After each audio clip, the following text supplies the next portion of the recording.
Hello guys, nandito ako ngayon sa Abha City. Ito yung tinaguriang Baguio City ng Pilipinas kasi sa lugar na ito is sobrang lamig din.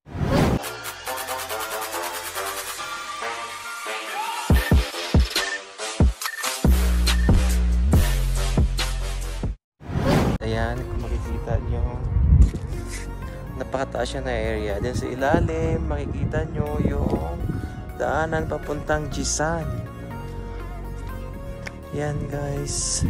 See, meron pang kapihan dito. Ito siya yung Joy Avenue dito sa Abha City. Yan siya guys.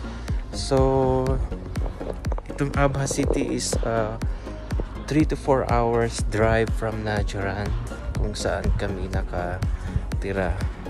So madami rin mga Pinoy dito na pumupunta, but ngayon is Friday, wala masyadong tao, sarado pa yung mga kapihan. Yan, Joyce Avenue.